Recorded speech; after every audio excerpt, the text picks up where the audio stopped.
When people talk about democracy in America, we often focus on elections, on candidates, on the latest headlines coming out of Washington. But the deeper question, the one that shapes everything, is this: who actually holds power in our society? Is it the people? Is it our communities? Or is it wealth, concentrated power, and institutions that were never designed to answer to ordinary citizens? Today's episode is all about movement building, not the kind of movement building calling for protests or boycotts, not the kind of movement building that fades when yet another crisis emerges, but the kind of movement building that reshapes the legal and political foundations of our society. The Community Environmental Legal Defense Fund, or CELDEF, has been at the forefront of a remarkable experiment in democracy, an experiment that asks a simple but radical question. What if communities had the legal authority to defend their own environment, their own health, and their own future? Ben Price serves as the National Education Director at CELDEF, where he has spent more than 2 decades helping communities organize, learn, and take action. He has mentored local leaders across the country as they developed ordinances asserting community rights and legal rights of ecosystems. His book, How Wealth Rules the World: Saving Our Communities and Freedoms from the Dictatorship of Property, examines how modern law has evolved to prioritize property and wealth over democracy and community self-government. His book earned the Independent Publishing Awards Silver Medal in Finance, Investment, and Economics, and it has sparked important conversations about the relationship between law, economics, and democratic power. What makes Ben's work especially important for our conversation today is that he doesn't just analyze problems. He works directly with communities trying to solve them. Communities asking, how do we organize? How do we build durable movements? How do ordinary people reclaim authority over decisions that affect their land, water, and future? And perhaps most importantly, how do we build movements that are strong enough to challenge systems that have been in place for generations? These are exactly the kinds of questions we need to explore if we are serious about creating a more democratic constitutional order for the United States of America. Constitutions don't change simply because people write some ideas down on a piece of paper. They change when movements emerge that are powerful enough to demand something better. Ben Price has spent years helping communities wrestle with the practical realities of movement building. What works, what doesn't, and what it really takes to transform political power from the ground up. Today, we're going to talk about organizing, democracy, and the long road toward structural change in the United States. Ben, welcome to the Peaceful Political Revolution in America podcast. Well, thanks a lot, John. Thanks for asking me to be here. Well, it's a big deal for me. I think your organization is just outstanding, and if people don't know about it, I'm going to put some links in the description to your website and your blogs and Substacks and all of the rest. But I thought we should begin with a little description of what CELDEF has been doing and just a little history of how it started and what the vision was. Well, sure. The organization's been around since 1995, but went through quite a change around the turn of the century. Actually, about 2002, we began working in a different way. As opposed to being a traditional environmental organization that assisted communities in opposing corporate projects that they knew were going to be harmful to them, were going to negatively impact their quality of life and their local environment. And the traditional way of doing that continues to be to challenge permit applications, to challenge corporations that are not actually adhering to the requirements of the regulations and so forth. One thing that we found out pretty early on was that that was a dead end. That was not a way to help communities to protect themselves against corporate projects. Where they were being treated, the communities were being treated like resource colonies, and the people living in them as really as no better than the United States federal government treats indigenous people on reservations in the United States. So it's generally a municipality to state relationship that's engaged there when it comes to corporate, well, not just overreach, but actually obliteration of community rights, and walking in and having the state government on their side when it comes to whether the projects they're proposing are going to be permitted. And we know how that works. The political system is corrupted, the legislatures are bought and sold, and the people have very little ability to be represented by the people who are designated as their representatives. You would think when you elect a representative to the state legislature or to Congress, for instance, that they would be actually your lobbyists in the legislature. You wouldn't need to hire a lobbyist to lobby the people that are supposed to be representing you directly. But that, in fact, is the case. And without that, and without the donations to their campaigns, the representation does not really follow. So just to say, we began down that road and we changed. And we changed because the system actually does not yield or does not allow for outcomes that put the communities of people in the driver's seat, into the ability to make democratic decisions for their communities. They're disallowed. And so we had to revamp our direction, our strategy, and how we engage with communities of people. And that meant to take on it's a huge task, but to take on the job of challenging laws that are on the books that actually create injustice rather than justice. And so our focus became community rights in a nutshell, the rights of people living in communities to be the ones to democratically decide, to deliberate on, decide, and then enforce protections of their rights as people and their natural environment, because they depend on it for their health. Right. I want to get back to that in just a second, but what have been some of the most impactful cases that CELDF has been involved in? You know, we have really pushed with hundreds of communities, hundreds of them in states all across the country. And so to pick out one or another, well, I can, for instance, and they really began to focus on the rights of nature, which is, along with community rights of nature, we see them as combined. They're not actually separate things. And this is really lessons learned from indigenous people around the globe, which is to say that Western culture, European-based political systems, as we have here in the United States and throughout North America, they treat people and their ecosystems as separate, as not connected somehow. And it goes along with Enlightenment philosophies that said human beings are separate from and superior to nature, to the natural world. But of course, the natural world is everything. I mean, whatever you can point at with empirical reality is part of the natural world. And we have another word for that. It's called reality.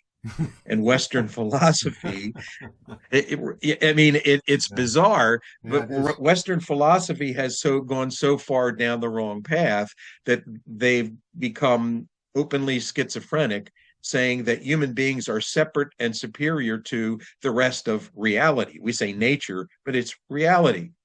How can one species that has evolved out of that natural reality be superior to it. I mean, it created us. We're here because of it. So when you think about that, rights of nature, the most impactful case or community that we worked in was probably in 2006. It got the ball rolling when Tamaqua Borough in Pennsylvania enacted the very first law on earth that recognized legally enforceable rights for local ecosystems. And you wouldn't think that that would, that a little tiny community in anthracite coal country in Pennsylvania would really hit the history books by passing a little ordinance, but they did as the very first community on earth to recognize legal rights, enforceable rights for the protection of ecosystems. And those rights aren't in the people. Those rights were seen and defined as intrinsic to the local ecosystem of Tamaqua Borough, Pennsylvania. Without getting into all the details of the case right now, just to say it probably would not have made any difference if that was the end of it. Nobody would have noticed that a little borough in Pennsylvania passed a law that had been never heard of before on the planet, recognizing rights for the natural community that is part of the human community and supports it. Until 2 years later, when Ecuador, the country, enacted by popular vote, by an overwhelming popular vote, enacted a new federal constitution in Ecuador that recognizes the rights of Pachamama, which is to say Mother Earth. And now that's big news on the global stage because that is a country recognizing rights for nature, for ecosystems, rights that have been upheld in their court system. And to the extent of blocking oil extraction, for instance, which may explain why there are now United States troops on the ground there to try to mitigate the problem that the oil drillers are having with those uppity people there. Right. But at any rate, it's a big deal. And we've had others. A second one I would mention is the Lake Erie Bill of Rights, where the people of Toledo amended their city charter by placing on the ballot a question, should Lake Erie, and I'm paraphrasing, but should Lake Erie have the right to exist, flourish, and naturally evolve, and to be restored to its prior state by those culpable parties that do harm to it. And that came out of a algae bloom that destroyed their drinking water for a number of weeks back in 2014. It really kind of precipitated a real popular outcry and a demand for something to be done about it. And the recognition of the rights of Lake Erie to exist, flourish, naturally evolve, and be restored by culpable parties. That sent shockwaves through the legal system to the extent that the state of Ohio and the federal courts overturned it at the behest of a agribusiness corporation that didn't want to be held accountable for the nutrients and the runoff that go into the lake and cause the algae blooms. And so the federal court overturned it. It took a year and a day, exactly 1 year and 1 day. It was the law of at least Toledo, Ohio. And after that, the state legislature, in the dead of night, like when they like to do a lot of their most evil work, they amended or they attached a rider to the budget bill that said no municipalities were allowed to recognize rights for nature into the future in Ohio. Well, if you can imagine. Yeah, this reminds me of the struggle that our Children's Trust has been engaged in with local communities to ensure the right to a safe and secure future.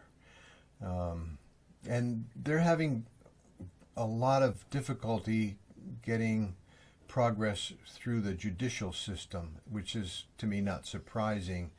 I spoke with Dr. Peter Carter in a recent podcast interview, and he suggested that their efforts are really not going very far, which is a tragedy in my mind.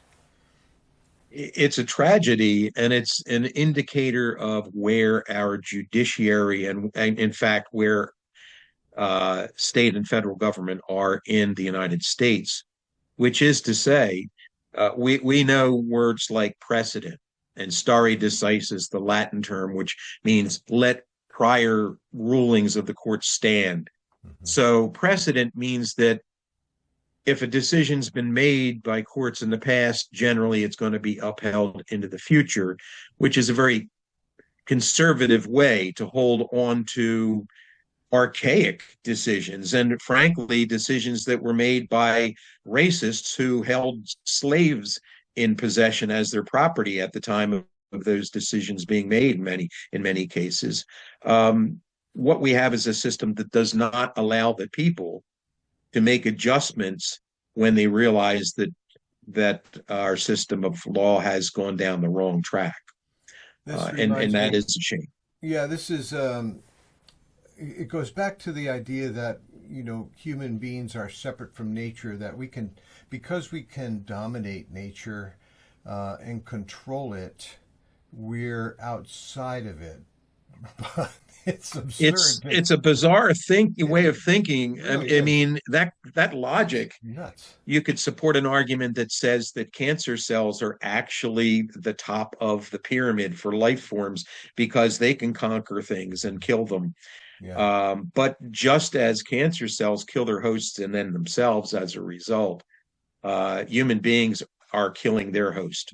Well, we'll And get into this in the later half of the interview, hopefully. But that the Constitution established a system that would essentially protect the accumulation of wealth and property on the individual level is, I think, a stunning revelation for a lot of people. They don't understand that this political system we have is all about protecting the rights of the wealthy, not nature. right, I think the wealthy would argue, oh no, it's about liberty and freedom. Yeah, Well, which means the liberty and freedom to exploit, yeah. and and stopping that is considered to be an attack on their liberty and freedom. Hmm. But of course, so many of the communities that are trying across the country and have been trying for years and years to protect their land base, to protect themselves from being poisoned. Folks out in Lane County, Oregon, have been trying to stop aerial spraying of pesticides by the lumber industry, so they can have a nice crop of timber as once they come in and clear cut. But they spray it, and they spray it on people, on their families, on their homes, their pets, their animals, their food crops. And the law says you can't stop it. You're preempted, as they say. The state government says no. Municipalities cannot stop corporations from engaging in activities that the state has issued permits to allow and to legalize. Yeah. Well, this brings up another question. How does CELDEF approach the tension between community rights and traditional corporate interests? I don't think there's a balance. It's an imbalance to begin with. Hmm. And so trying to find a nice compromise, we don't generally compromise with hitmen and arsonists. I don't think that we should compromise with environmental terrorists. And that's actually when they throw that title around, it's being applied to the wrong folks. The actual people who are involved and directly responsible for environmental destruction globally are large, deep pocketed corporations, and the laws that enable them to act indiscriminately and without liability to the community. You have another organization, as I understand it, resilience.org. You want to give us a little insight into that? I'm not sure resilience.org. We are actually we do have a Substack, which is Truth and Reckoning. Okay, Um, that's it. yeah, Truth and Reckoning is our Substack. And that's we had been housing an awful lot of material on our website. And so at this point, rather than that, we, you know, we've moved all of our um kind of essays and arguments and articles to our Substack, which is again Truth and Reckoning, and folks can read an awful lot about the folks we're working with, allying with, and teaming up with there, and as well our thinking and our analysis of the political situation and the laws of this country that really need to be overhauled. Yeah, it's a wealth of information. I can edit this out too when I do the editing, but I'm on the website. It says resilience.org, and then it says Ben Price is the National Organizing Director at Community Environmental Legal Defense Fund. Are you familiar with this website, or is this something that This you is just? this is not us. Well, this is a wait a minute here. I don't know what this is. I just want to get some clarity on it This while looks I'm. like it's a is it a Substack? No, it's No. not. Uh-uh. Maybe they just have a page up here for you. They may. Maybe that's what that is. Okay. So I'll edit all that out, so not to worry about that, but okay. Yeah.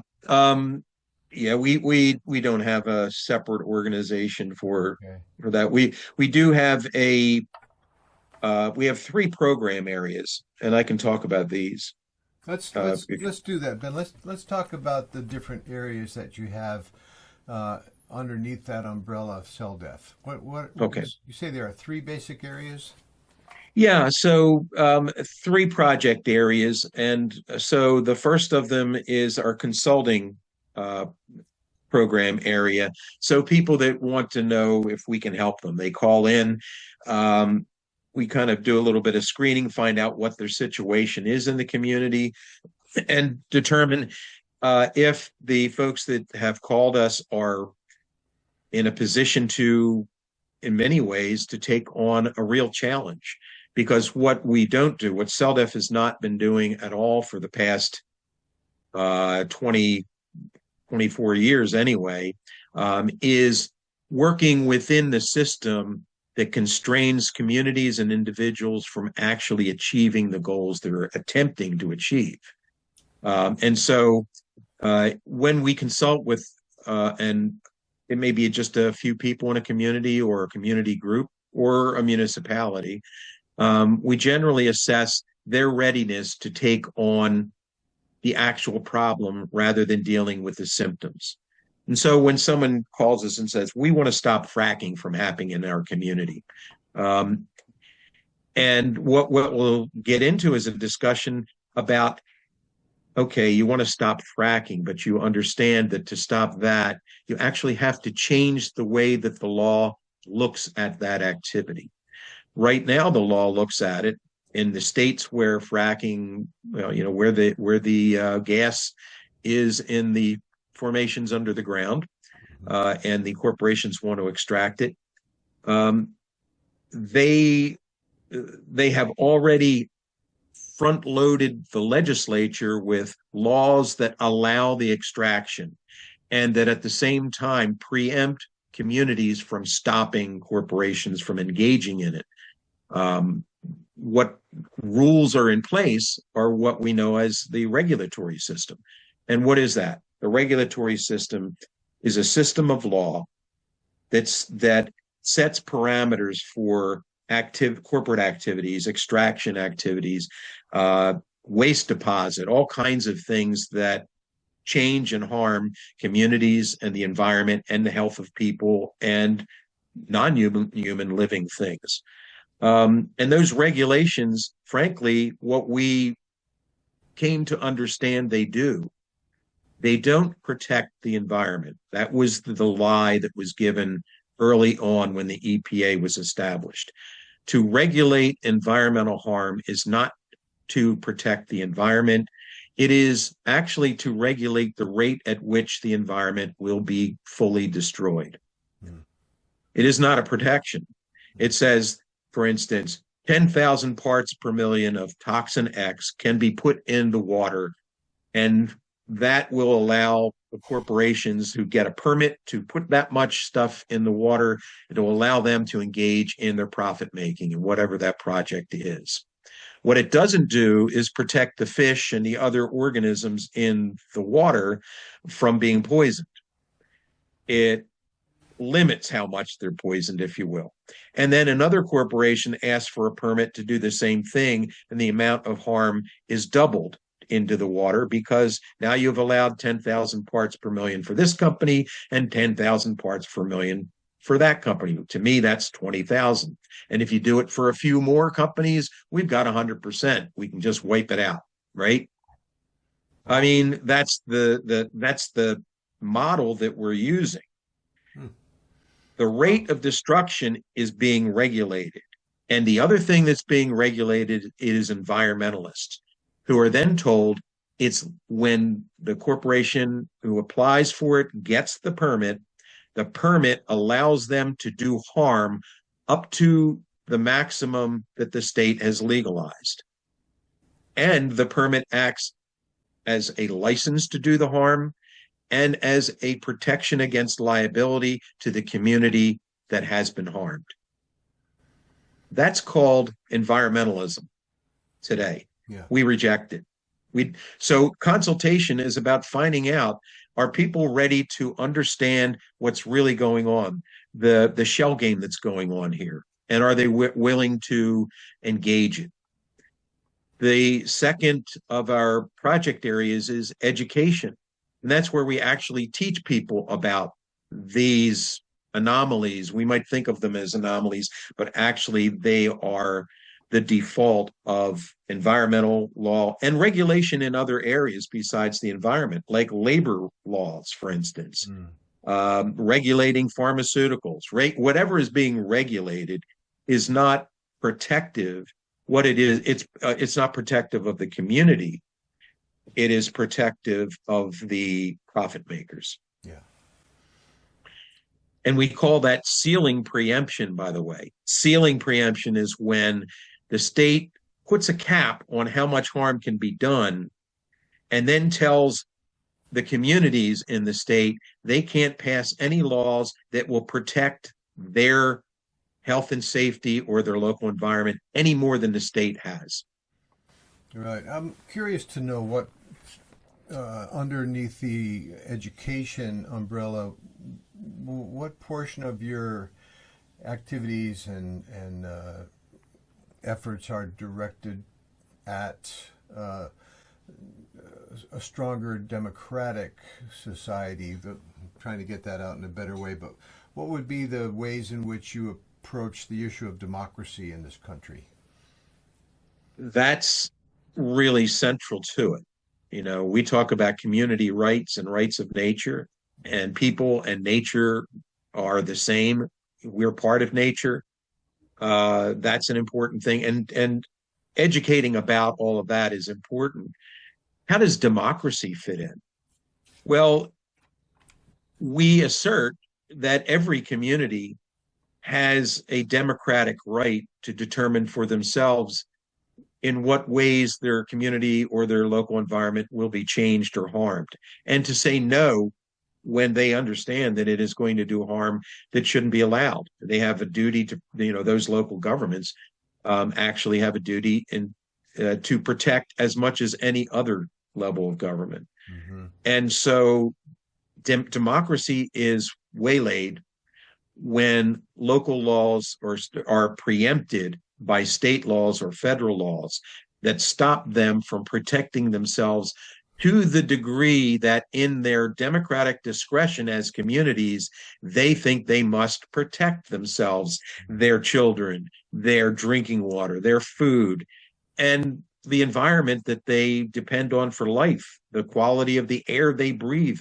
into their lungs. If they're burning plastics down the road, or they're burning old tires as they're proposing in some places to make bitcoins, we might ask, which is the higher priority, the bitcoins or the health of the community? Yeah. Because, that's the thing. So democracy is inherently necessary for communities to be able to make decisions that aren't blocked by our other levels of society, whether it's state governments or private corporations. It'd be worth Um, asking you right now if you think democracy is does democracy mean true majority rule? Because the way I've been kind of seeing this lately is that in the United States we have a system of minority rule. That is that a few people get to make the decisions for the many, but we never really have had a system that embraced true majority rule. And this is true, I think, on a national level down to the state and local level as well. You might have some areas in the country where there is true majority rule, but I have not yet found one. Have you have you begun to look at it like this, or is this your framing as well? I would say it's been my framing that there's never been democracy in the United States, Hmm. and there's never been a republic either. We can say that there has been, and the all the famous quotes that you can get from Ben Franklin saying, what kind of government did we get? A republican. If you can keep it, well, no, we didn't get a republic. A republic would actually represent the people. Hmm. Uh, from the beginning, the only people who were eligible to be represented, to hold office, or to vote were white men who owned property. Hmm. So that eliminated the majority of people. It eliminated all women. It eliminated anyone not of European descent, Hmm. which included, it eliminated all the original people of this continent and all newcomers to this continent. I mean, so that's where we started. You can argue that, well, after the Civil War, that changed. We got the 13th, 14th, and 15th Amendments. We ended slavery, supposedly. Well, unless you're incarcerated, then slavery is legal. That's why we use, when I say we, I mean the corporations use prison populations for cheap labor, because it's perfectly legal to enslave them. And we we still don't have an equal rights amendment for women. And frankly, the rights that they have gained over the years, one little right at a time, the right to have a credit card without their husband's signature, the right to own property, I mean, all kinds of rights that have been denied them. There are still rights being denied to them. We know that Jim Crow laws came in after the 15th Amendment guaranteed the right of freed slaves to vote.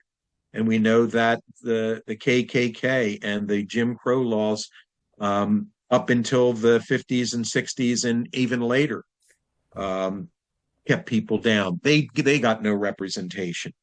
Um, we now have a Supreme Court that's dismantling the Voting Rights Act that was intended to correct what should have been corrected by the 15th Amendment, but wasn't.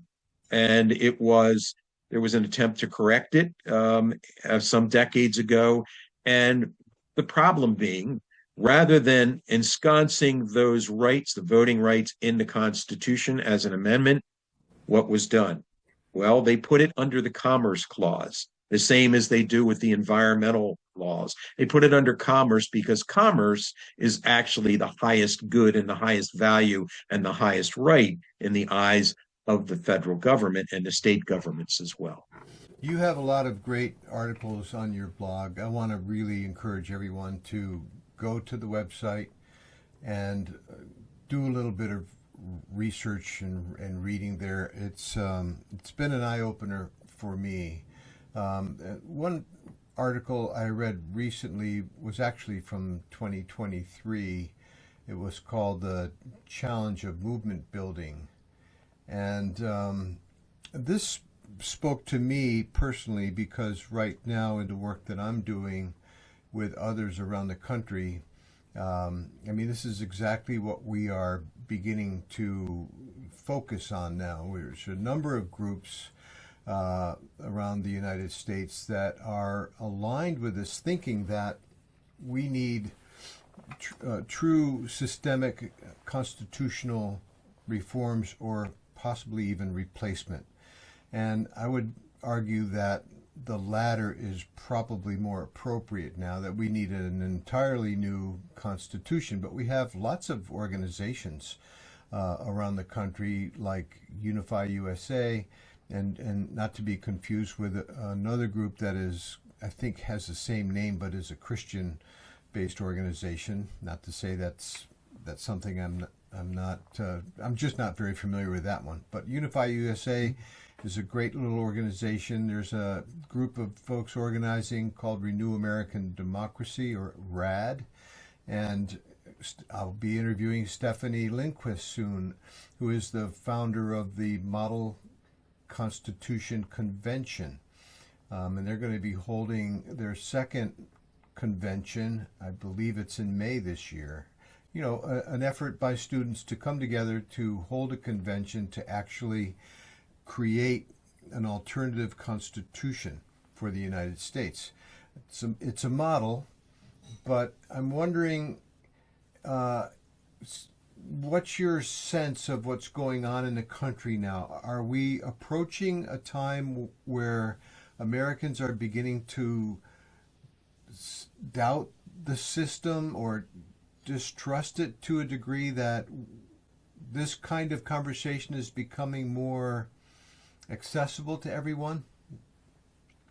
I would say so. And if they're not, I'm not sure what we can ever do for this place. I think long before this regime and long before we ever heard of the possibility of a Donald Trump being at a head of state in this country, long before then, we should have been alarmed at the way the system works.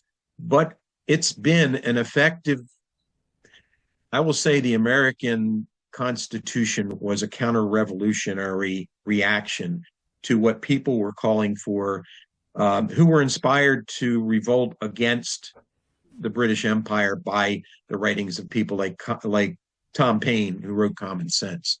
But to answer your question, and also to finish the last one, the third of our program areas is actually, it's about resistance and resilience. That's the third program area, and it has very much to do with the situation now. The situation, in fact, as it has existed for 250 years, but we're in an inflection point. Big things are happening now, and they will change in ways we do not want unless we do something. Well, they already have changed in ways we don't want. And changes have been needed, and changes continue to be needed, but not the kind we're getting now. Right now, what we're seeing is the entrenchment of wealth as the determiner of all decisions for 330 million Americans and everyone else who's here. Resistance and resilience are really a central program for CELDEF, and it's kind of a new area in a sense. It's where we're working to team up with people and organizations that are sincere and serious about getting out of the system we're in and not tweaking it around the edges. This is not a progressive program. This is not a liberal program. It's not going to be polite about the injustices of others that are inflicted on others. And frankly, we don't have the authority to negotiate away even a smidgen of the rights that belong to others. So it can't be what reformers have always demanded, to reform and to tweak around the edges and to make it a little bit more comfortable for people who they're sort of comfortable, but they could be better. I mean, that's progressivism. It's not about taking care of the people who have been marginalized to the point of being not counted as part of the culture, not part of the society. The homeless, immigrants, obviously, any races of people, which is just a silly term in itself. We're all in the human race, but anyone not identified as having a European heritage, we've been living in an apartheid system since the beginning, and we've not been identifying it correctly as such. We can talk about, oh, it takes a long time, and even Martin Luther King saying that the arc of history bends towards justice. I'm sorry, but the arc of history does not bend towards justice. The people bend it towards justice, and thank goodness for Martin Luther King for what he actually brought to it. I'm not going to be accused of blasphemy for disagreeing with that phrasing. It's just that's what it is. It's phrasing. His memory is worth celebrating, but we need to stop celebrating other people's actions and start engaging ourselves, because every time there's a civil rights movement or a populist movement for justice for people in agriculture, for farmers, you name it, those movements come and go. The people who are fired up and ready to fight for rights for people, for labor, for police brutality, to put an end to it, all of that, they can come to an end because we're all, let's face it, we're all mortal. We all get older. We get tired. We stop all of that activity after a point. And we have yet to see a way to form organizations that can maintain the fire and can maintain a movement for justice from generation to generation. And yet, the billionaire class, the Epstein class, they can manage to keep the idea of creating constant advantages for a minority of people who are already advantaged, to keep that momentum going generation after generation. And the way they've done it is to institutionalize laws and a constitution and rules that automatically favor the already advantaged. That's what's got to change. Mm-hmm. And resistance and resilience is about doing two things. Resilience is about making it through the hard times in our communities. Mm-hmm. And that means creating systems for mutual aid. That means breaking away from dependence on the dominant system that does not serve justice. Yeah. And it also means resistance. It's not just about getting along. It's about changing what is unjust. And those are important. We've gone down the road of writing laws that challenge the existing system. And now it's about going beyond just trying to make laws. We know what the courts do. They shut them down. They don't even listen to the arguments about rights. They look for procedural holes in the arguments, and they block people and communities across the country from exercising anything like democratic rights. We have to stop that. Well, for all their wonderful ideas, the framers had still some awareness that the legitimacy of government would come from the governed themselves, the consent of the governed, right? And that's what the Revolutionary War, I thought, was fought for. We wanted the right to establish our own government in 1776. Well, that was the theory of some people. I would say the radical revolutionaries, mm-hmm. the Tom Paines and the Sam Adams and folks like that, perhaps. Yeah. But, two documents were published, two really famous documents were published in 1776. Mm-hmm. The first one, on January 1st, was Tom Paine's Common Sense. Mm-hmm. And what he did when he wrote that, he deconstructed hierarchical society, England's in particular, the idea of an aristocracy that held sway over everyone else. You know, God's in his heaven, and then there's the aristocracy, and then there's the merchants and the people with some money that don't have a title of nobility, and then there's the commoners and the serfs and the nobodies and the paupers and the rest, and they have no rights. The only way you get rights is by owning wealth. And he tore that system apart in Common Sense, and he inspired people. This is a book that was published the first time around. It was 10,000 copies in the 13 colonies, and it was handed around. It was read and then passed on, and read and passed on, and it inspired common folks, farmers and day workers, to join in and give Washington an army to lead. He wouldn't have had one otherwise. That's right. So they were inspired by an idea of breaking away from the old system and creating something that centered people, regular people, as the source of governing authority. And it's their consent, as you put it, consent of the governed. That is mentioned in most state constitutions, and it came from those radical revolutionaries. Yeah. But then there was a second book. Okay. The second book was Adam Smith's The Wealth of Nations, 1776. 2 months it came out after Common Sense. And that is, you think about it, and capitalists talk about it like it's their Bible. I don't think they all read it, because if you do read it, Smith is very critical of corporations. He's very critical of power in the hands, that is political power in the hands of the wealthy, and very critical of corporations that existed at the time, like the British East India Company, whose tea was thrown into Boston Harbor by those radical revolutionaries, right? They knew that their fight wasn't against the crown, it was against the corporations. The Federalists didn't see it that way. And when you look at those two books, it kind of was like the colonies came to a fork in the road. One fork led to a democratic society that was proposed by the radical revolutionaries, and the other went in the direction of money controlling and money governing, and wealth of nations and the rest.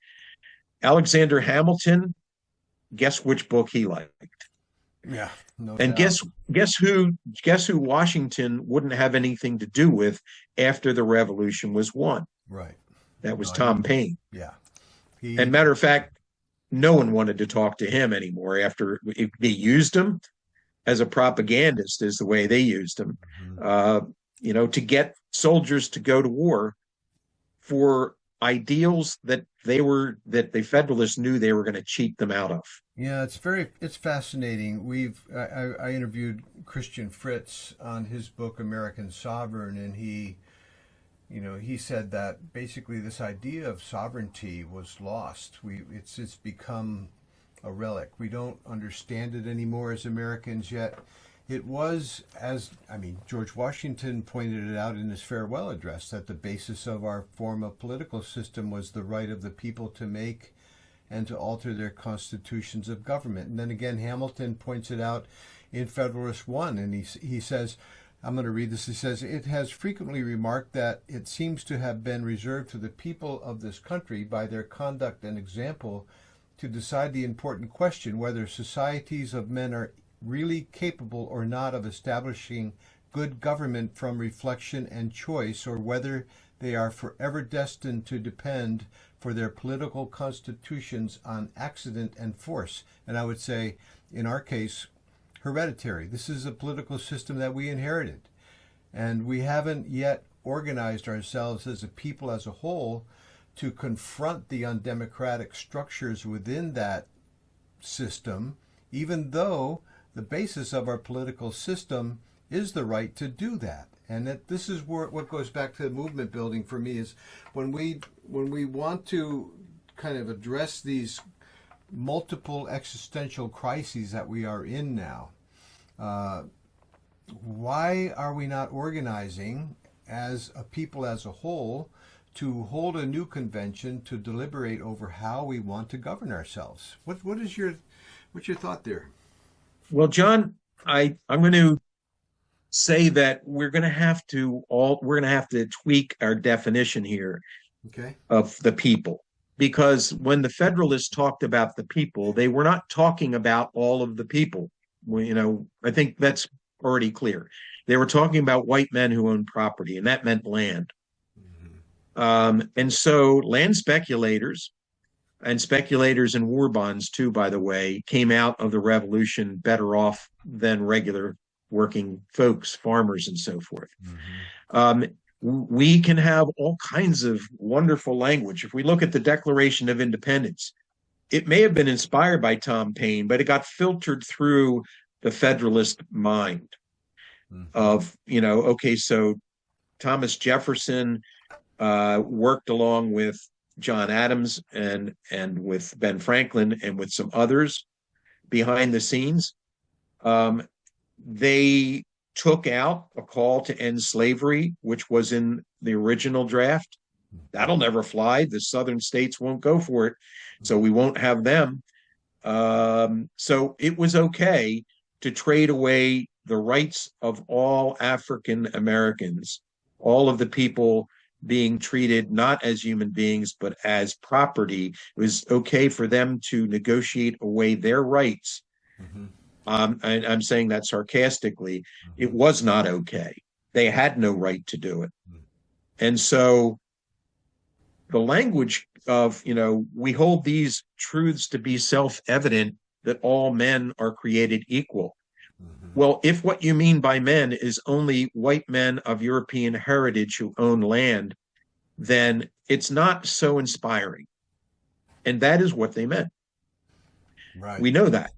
It took a civil war to change some of the language.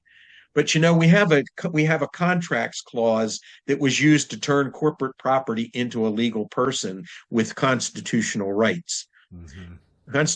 Corporations are not mentioned anywhere in the Constitution, but the courts, without precedent, with no reason at all, without that, that reasonableness that you quoted Hamilton saying, well, with our ability to reason and think, we should be able to create a way of governing for ourselves without it being dictated to us.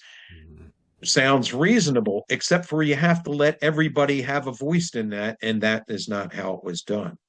Right. Hamilton's theory of creating a nation and financing it, for instance, was to say, we'll make debt the driver. Debt will be the driver of national power. And what that means is the debt will be on the majority, and the minority will decide how to spend the money that they collect in taxes. And the debt will always be on the minority of people who don't have a lot. They have to work, and it's their labor that will keep the wheels turning. Yeah. And this was his theory. This was his model. You mentioned in that article I brought up, the challenge of movement building. You said we need a mass movement as a species and as reconnected people that brings us into respectful and reciprocal relationships with each other and with our local environments. And I'm thinking, is this, how do we create a mass movement of that nature? And the only way I can imagine it happening is that if the American people were to sit down in a convention to discuss together as a whole what that relationship looks like and how we put it into practice on a daily and a national basis, because I don't see it emerging organically from the grassroots, so to speak. The society is so fragmented and divided right now. I just think we're at that point where we need that national deliberation in order to ignite that kind of mass movement and transform our society into something that is, not based on competition, but is based on cooperation, for example, something very different than what we have now. Very much so. And it's why we talk about mutual aid as part of the resilience that's needed in communities. And I think you're right that it's not something that's going to spring up on its own right now. There has to be education. There has to be all kinds of things to happen. And that means bringing people together to have deliberative conversations regularly. It means turning our educational system into something that isn't just to feed laborers to corporations. And that's what's funded for, for education. That's what is considered the topmost important thing. What we really need is a paradigm shift. Yeah. We need a whole different worldview in this country. And no, that isn't going to happen overnight. But it has to begin. We have to begin to see that come forward. And that means putting an end to the constant barrage of propaganda, of marketing of ideas that service the well-off. Yeah. And do nothing for the rest. Do not even respect the population of human beings or the population of other than human beings that are here on the planet sharing it with us. Yeah. Not everything can continue to be a resource for the creation of wealth. Oh, it's been labor and nature, that they're the resources that are used to make wealth. Yeah. It's been said for a long time, people over profits. And it's a very, very difficult paradigm to break out of. Everybody's dependent on a paycheck. We all got to pay rent and buy our food and keep ourselves healthy one way or the other. And the society is not organized for the general welfare of everyone in the country. It's organized primarily for the benefit of the wealthy and the corporations that are kind of projecting American power globally. And I was up in a forest on a camping trip a couple of years ago up in the North Fork of the American River, and I was looking around at the forest and thinking how it is an example of what a democracy would look like, where all the trees had exactly what they needed. They all were sharing the resources equally, and it was Right. a healthy, beautiful, harmonious forest, but it had to do with equality. And I know Paine said that democracies are based on equality and justice, and we're lacking sorely in both of those departments, aren't we? I think we're lacking in those departments, and we are lacking most horribly in the Department of Wisdom, which is to notice that a forest and the way that all of the creatures within it live in a way that works on the basis of reciprocity and mutual aid and cooperation. Yeah. And that competition is about a zero-sum game for somebody. Everybody else is a loser. It's our model for our sports teams. Somebody's going to come out with a trophy at the end, and everybody else is going to be considered the losers. Yeah. As opposed, we don't create anything of value except entertainment. And what is that but a distraction from everything else that's important? I want to finish by talking a little bit about what is America 250. On your website, you have a video up here. It says, through the 4th of July, CELDEF will be challenging dishonest narratives about America's past and how those lies distort our lives in the present. This video is part of the CELDEF's America 250, a revolutionary perspective series, and it's a great. I love this. Everybody go check that out today. You'll be, it's great. Can you Yeah, speak to that a little bit? folks can go to our again our Substack, which is Truth and Reckoning, and find a lot of the material there. And also, if you want to follow CELDEF at celdf.org, you also receive our monthly newsletters and our emails that include a lot of information about this project 250, a revolutionary perspective. That's our title for the project. And it is about correcting. I'm sorry, John? It goes back to Thomas Paine and his ideas, and Yeah, go ahead. Yeah, it goes back to that. And it looks at some of the myths that we live with every day. You know, we started talking about do we have a democracy? Do we have a republic? And I would say no, for a lot of different reasons. You know, gerrymandering is about the two parties um, who, depending on who's in power at the time of the redistricting, Mhm. deciding which lines around the districts are going to benefit their party the most. Mhm. And nothing is considered in terms of holding on to um, the the integrity of community as bodies of people, as collections of people that should have a voice, a collective voice in the state legislature, the way states have collective voices in the federal system. So what happens is no communities in the United States actually get represented in their state legislatures because the representative districts have no bearing, have no connection to actual communities. And so people can't get together and say, we need to organize and put pressure on our representatives to, to do something about toxic landfills or fracking or water withdrawals or whatever it might be. Mhm. Our system isn't living up to the promise that is associated with celebrations like America 250. It's said that 1776, officially, it's being said that that's the founding of the United States of America. When in fact, 1776 was the initiation of a rebellion against the largest empire that had been seen on Earth. Today, the United States is the largest empire that's been seen on Earth. Mhm. And it is not serving the people. It is not doing what the revolutionaries, the real radical revolutionaries, called for a complete change, a leveling out of society.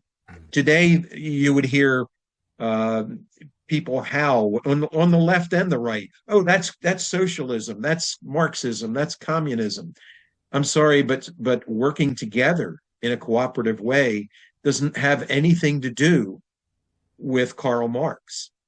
It's been something people and creatures have done forever. You don't need an economic theory like Marx's theory of socialism to cooperate as people and not be in each other's way and not poison each other to make a living, which is what corporations are doing. Um, there's a real negative attitude towards cooperation. There's a real negative in this system as it's governed. There's a real negative attitude towards anything but individual interests, which yeah, we all want to have individual rights. That's true. But we need to have collective rights because there can't be a democracy without there being collective rights to democratic processes. And yet, here we are, one last piece. Two things that aren't mentioned in the federal constitution that have the most power politically in the United States today and have had that for a long time. And that's corporations, not mentioned anywhere, Mhm. and political parties, not mentioned anywhere. They run our elections. Mhm. They hold all of our public offices, those two parties. And guess they're not part of the government. They're not part of the Constitution. They're actually private corporations that don't have any responsibility to the larger community about how they run themselves. They can do what the heck they want, as any other private corporation can do. Well, if you look at Trump's little Oval White House, if you look at Trump's meetings with these oligarchs and technocrats, and you'd have to imagine that actually the government is now a fusion of corporate power and wealth and political power in one man. It's stunning how close we are, if we are not already, in a fascist government now. And interestingly, a guy who should know what fascism is, Benito Mussolini, defined fascism as the marriage of corporations and government. Hmm. And I think he got it right. And that actually precedes Trump.